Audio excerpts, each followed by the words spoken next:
మొదటి అధ్యాయం 4వ వచనం చూడండి. ఎట్లనగా తన ప్రియుని యందు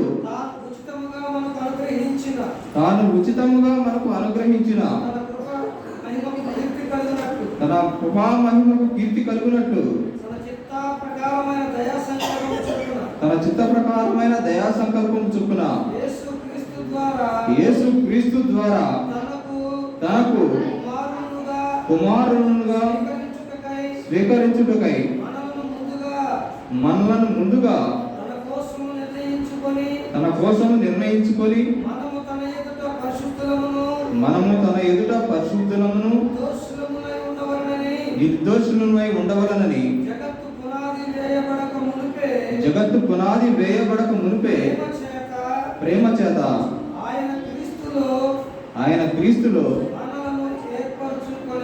మనలను ఏర్పరచుకున్నాడు. ప్రియమైన సహోదరి సహోదరులారా, జగత్తు పునాది వేయబడక మునిపే అంటే భూమి రవ్వయలను సృష్టింపబడక మునిపే ప్రేమ చేత ఆయన క్రీస్తులు మనందరిని కూడా ఏర్పరచుకున్నాడు. ఎందుకంటే ఆయన మనందరిని కూడా తన కుమారులుగా కుమార్తెనులుగా స్వీకరించుటకు ఆయన ముందుగానే మనందరినీ ఏర్పరచుకున్నాడు. మనమందరం కూడా ఎలా ఉండాలనుకున్నాడు? ఆయన ఎదుట పరిశుద్ధులుగా నిర్దోషులుగా ఉండాలని తలంచాడు. కాబట్టి ఒకసారి చూడండి, ఎఫెసీయులకు రాసిన పత్రిక అదే 1వ అధ్యాయం 11-12 వచనాలు చూడండి. మరియు క్రీస్తునందు ముందుగా నిర్మించిన మనము తన మహిమకు కీర్తి కలగజేయవలనని దేవుడు తన చిత్త ప్రకారమైన సంకల్పమును బట్టి మనలను ముందుగా నిర్ణయించి ఆయన యందు స్వాస్థ్యముగా ఏర్పరచును. చాలండి. అంటే క్రీస్తునందు ముందుగా నిరీక్షించిన మనలను దేవుడు తన మహిమకు కీర్తి కలుగునట్లు తన చిత్త ప్రకారమైన సంకల్పమును బట్టి మనందరిని కూడా ముందుగా నిర్ణయించి ఆయన యందు స్వాస్థ్యముగా ఏర్పరచుకున్నాడు. ఇలా మనందరినీ ఏర్పరచుకొని మన వరకు ఆయన నిత్య సంకల్పము ప్రకారం ముందుగా భూమి ఆకాశములను సమస్త సృష్టిని సృష్టించి ఆ తర్వాత తన స్వరూపమందు తన పోలిక చొప్పున మనందరిని కూడా నిర్మించాడు. అలా నిర్మించబడిన మానవులమైన మనమందరం కూడా దేవుని చిత్తానుసారంగా జీవించటం మానేసి మన ఇష్టానుసారంగా జీవించి ఎన్నో మార్లు దేవుని ఉగ్రతకు లోనైనాం. అయితే దేవుడు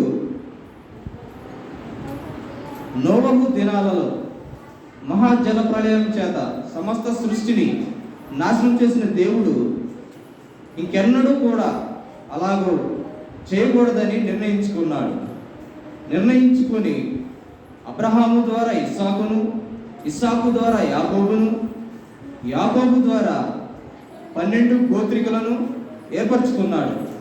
ఆ 12 గోత్రాలలో ఒకటైన అంటే యూదా గోత్రంలో నుండి కన్యక అయిన మరియ గర్భము ద్వారా తన కుమారుని ఈ లోకానికి పంపి ఆయనకు శిలువ శిక్ష వేసి 3వ దినమున సమాధి నుండి తిరిగి లేపి పరలోకమునకు చేర్చుకొని తన కుడి పార్శ్వమున ఆయన కూర్చుని పెట్టుకొని ఉన్నాడు.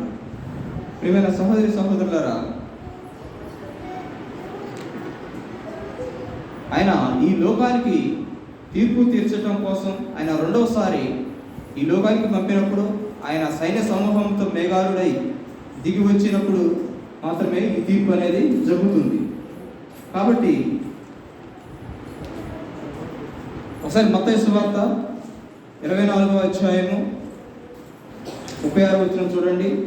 అసలు ఈ తీర్పు దినము ఎప్పుడు సంభవిస్తుందో, అయితే ఆ దినమును గురించి ఆ గడియను గురించి తండ్రి మాత్రమే ఎరుగును గాని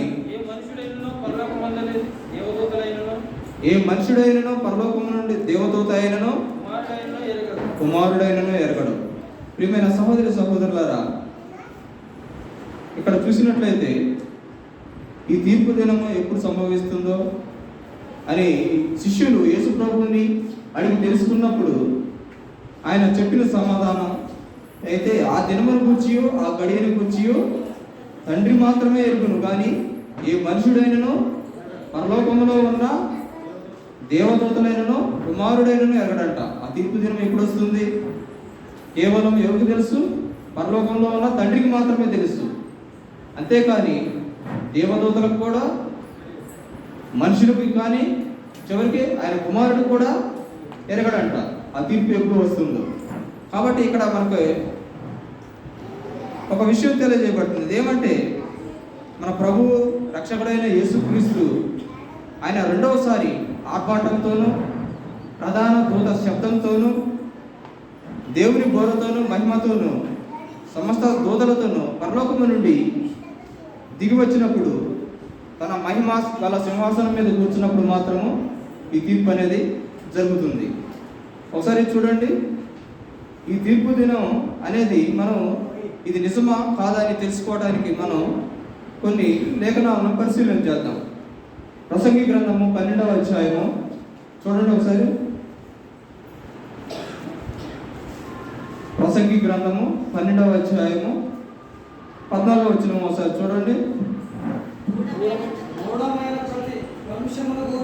గూఢమైన ప్రతి అంశమును గూర్చి దేవుడు విమర్శ చేయనప్పుడు ఆయన ప్రతిక్రియను అది మంచిదే కానీ చెడ్డదే కానీ తీర్పులోనికి తెచ్చును. ప్రియమైన సహోదరి సహోదరులారా, ఈ తీర్పు దినం అనేది నిజమని మనం నమ్మటానికి న్యాయైన సొలొమోను ఏం చెప్తున్నాడంటే, ఆయన గూఢమైన ప్రతి అంశమును గూర్చి దేవుడు విమర్శ చేస్తున్నప్పుడంట ఆయన ప్రతి క్రియ అది మంచిదే కానీ చెడ్డదే కానీ తీర్పులోనికి తెస్తాడంటున్నాడు. ఒకసారి చూడండి, మళ్ళీ అపోస్తల కార్యాలు 17వ అధ్యాయం 17వ వచనం చూడండి. పౌలు గారు చెప్పిన సంగతులను చూడండి. అపోస్తల కార్యములు 17వ అధ్యాయము 31వ వచనం చూడండి. ఎందుకనగా తాను నియమించిన మనుషుల చేత నీతిని అనుసరించి భూలోకములకు తీర్పు తీర్చబోయేది ఒక దినాన్ని నిర్ణయించి ఉన్నాడు. మృతుల నుండి ఆయన లేపినందున దీనిని నమ్ముటకు అందరికీ ఆధారం కలుగజేసి ఉన్నాడు. ఏమైనా సంబంధించారు? ఎందుకంటే ఒకసారి 2 కొరింథీ 5:11 చూడండి. కొరింథీయులకు రాసిన 2వ పత్రిక 5వ అధ్యాయం 10వ వచనం. ఎందుకనగా తాను జరిగించిన క్రియల చొప్పున అవి మంచివైనను సరే చెడ్డవైనను సరే దేహముతో జరిగించిన వాటి ఫలమును ప్రతి వాడును పొందినట్లు మనమందరం కూడా క్రీస్తు న్యాయపీఠం మీదట ప్రత్యక్షం కావాలంట. మన క్రియలు చెడ్డవైనను సరే మంచివైనను సరే మనమందరం కూడా మన దేహంతో జరిగించిన క్రియలను బట్టి మనం తీర్పు పొందుతాము. అప్పుడు మనందరం కూడా క్రీస్తు న్యాయపీఠం మీద ప్రత్యక్షం కావాలి. కాబట్టి ఈ తీర్పు దినం అనేది మనం నిజాన్ని నమ్మటానికి మనకి ఈ లేఖన భాగాలు మనందరిని కూడా ప్రేరేపిస్తున్నాయి. కాబట్టి ఈ తీర్పు దినమందు ఆదాము మొదలుకొని యేసు ప్రభు రెండవ రాకడ వరకు అందరూ కూడా తీర్పు తీర్చబడుతుంది. కాబట్టి ఈ తీర్పు దినమందు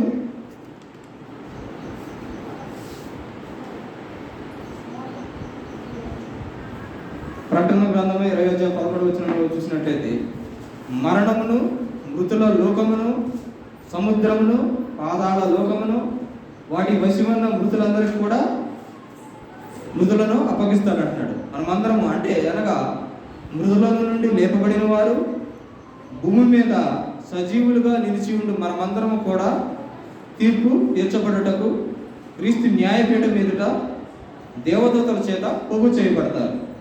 కాబట్టి భూమియు ఆకాశములు పంచభూతములు అగ్ని చేత కాల్చబడి నాశనం చేయబడతాయి. ఈ తీర్పు దినమున గ్రంథాలు తెరవబడతాయి. ఆ గ్రంథాల యందు వ్రాయబడి ఉన్న వాటి ప్రకారము తీర్పు తీర్చబడతారు. మొదట ఎవరికి తీర్చబడుతుంది? మొదట నీతిమంతుడు తీర్పు తీర్చబడదు. అటు తర్వాత దుష్టులకు తీర్పు తీర్చబడుతుంది. మన పొందబోవు తీర్పులు నిజమని అనుటకు క్రీస్తు మన క్రియలను గురించి విమర్శ చేయనప్పుడు విమర్శిస్తాడని మనం గ్రహించాలి. కాబట్టి మనలో ప్రతి ఒక్కరూ వారి క్రియలను బట్టి నిత్య జీవానికి కానీ నిత్య శిక్షకు కానీ పంపబడతాం. కాబట్టి మనకు తీర్పు తీర్చే ముందు మన ప్రభువైన యేసుక్రీస్తు ఏ కొలమాన ప్రకారము మనకు తీర్పు తీర్చునో మనం తెలుసుకోవాలి. ఒకసారి ప్రకటన గ్రంథము 20వ అధ్యాయం 12వ వచనం చూడండి. మరియు గొప్పవారేమి కొద్దివారేమి మృతులైన వారందరూ ఆ సింహాసనం ఎదుట నిలబడి ఉండుట చూసి తిని అప్పుడు గ్రంథములు విప్పబడెను మరియు జీవ గ్రంథము వేరొక గ్రంథము విప్పబడెను. ఆ గ్రంథముల యందు వ్రాయబడి ఉన్న వాటిని బట్టి తమ క్రియలు చొప్పున మృతులు తీర్పు పొందిరి. ప్రియమైన సహోదరి సహోదరులారా, గొప్పవారేమి కొద్దివారేమి మృతులైన వారందరూ కూడా ఆ సింహాసనం ఎదుట నిలబడి ఉండుట చూసి తిని అప్పుడు గ్రంథాలు విప్పబడతాయి అంట. జీవ గ్రంథము వేరొక గ్రంథము విప్పబడుతుంది. ఆ గ్రంథాల యందు వ్రాయబడి ఉన్న వాటి ప్రకారము తమ క్రియల చొప్పున మృతులందరూ కూడా తీర్పు పొందుతారు ఆ తీర్పు దినమున. కాబట్టి యేసు ప్రభు తాను భూమి మీద జీవించిన దినాలలో అంటున్నాడు. యోహాను సువార్త 12వ అధ్యాయం 25వ వచనంలో అంటాడు, నన్ను నిరాకరించి నా మాటలను అంగీకరింపని వారికి తీర్పు తీర్చువాడు ఒకడు కలడు. నేను చెప్పిన మాటయే అంత్య దినమున నేను వారికి తీర్పు తీర్స్తానంటున్నాడు. కాబట్టి ప్రియమైన సహోదరి సహోదరులారా, అదేవిధంగా రోమిలికి రాసిన పత్రిక 2వ అధ్యాయం 16వ వచనంలో చూసినట్లయితే అపొస్తలుడైన పౌలు చెప్తున్నాడు, దేవుడు నా సువార్త ప్రకారము యేసుక్రీస్తు ద్వారా మనుషుల రహస్యములను విమర్శించు దినమందు ఇలాగ జరుగుతుంది అంటున్నాడు. కాబట్టి ఒకసారి కొరింథీయులకు రాసిన 2వ పత్రిక 5వ అధ్యాయం 10వ వచనం చూడండి. ఎందుకనగా తాను జరిగించిన క్రియల చొప్పున అవి మంచివైనను సరే చెడ్డవైనను సరే దేహముతో జరిగించిన వాటి ఫలాన్ని ప్రతివాడు పొందినట్లు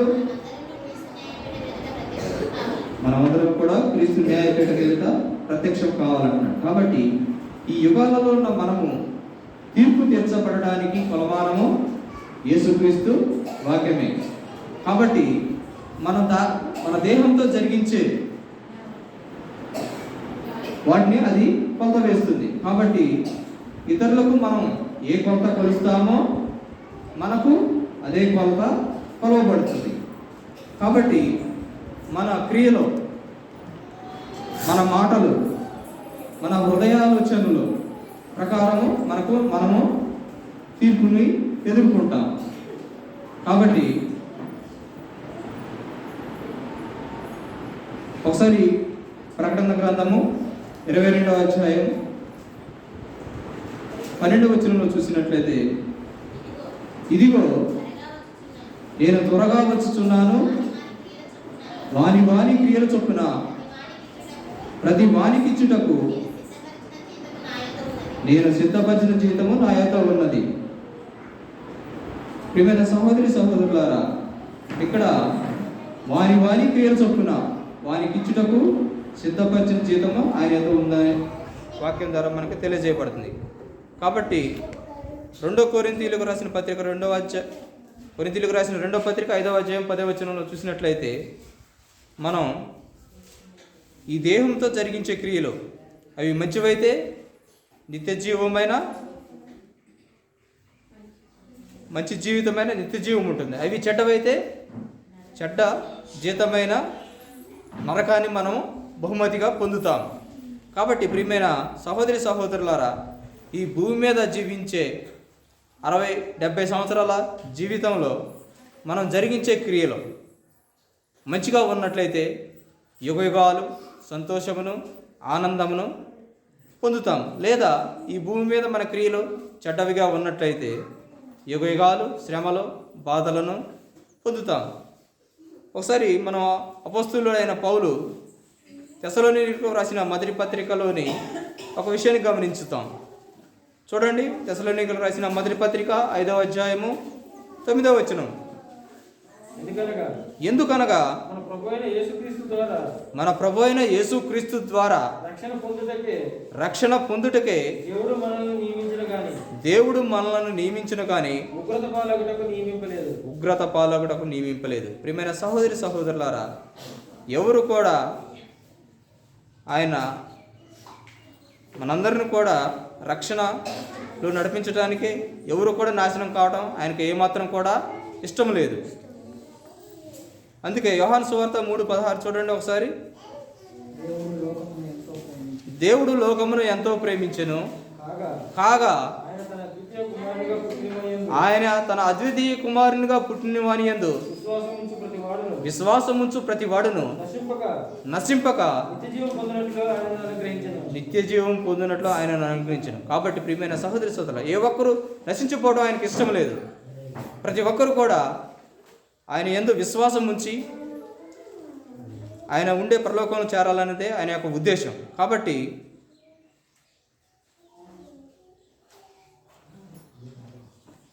ఏ ఒక్కరు కూడా ఉగ్రత పాలవటం ఆయనకు ఇష్టం లేదు. ప్రతి ఒక్కరు కూడా తనతో పరలోకంలో ఉంచుకోవాలని మన కొరకు తన కుమారుణ్ణి అనుగ్రహించాడు. ఒకసారి మత్తయి సువార్త 25వ అధ్యాయంలో ఒకసారి చూసినట్లయితే 25వ అధ్యాయం 41వ వచనం చూసినట్లయితే శపించబడిన వారితో చెప్తున్న మాటలు.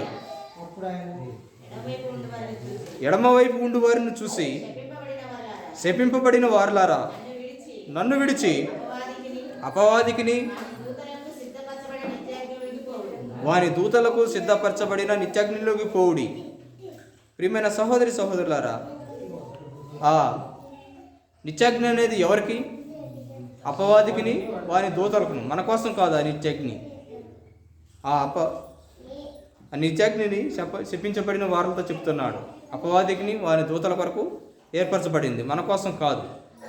కానీ దురదృష్టకరమైన విషయం ఏంటంటే, మనం దేవుని ఆజ్ఞల చొప్పున ఆయన కుమారుడు చూపించిన మాదిరికరమైన జీవితాన్ని జీవించటం మానేసి మనము అపవాదికిని క్రియలు జరిగిస్తూ దేవుని మార్గాన్ని వదిలి అపవాదికిని వాని దూతల కొరకు సిద్ధపరచబడిన నిత్యాగ్నిలోకి పోయి అగ్నిలోకి పోయి కాలిపోబోతున్నాం. కాబట్టి ప్రియమైన సహోదరి సహోదరులారా, మనమందరం కూడా నిత్య శిక్షను తప్పించుకొని నిత్య జీవాన్ని స్వతంత్రించుకోవాలంటే ఒకసారి ఫిలిప్పీలకు రాసిన పత్రిక 2వ అధ్యాయము 14-15 వచనాలు చూడండి.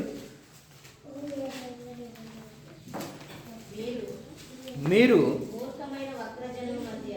మూర్ఖమైన వక్రజన్ము మధ్య నిరపరాధులను నిష్కలంకులను అనిందులనైన దేవుని కుమారులగునట్లు సనుగులను సంశయములను మాని సమస్త కార్యములను చేయడి అంటున్నారు.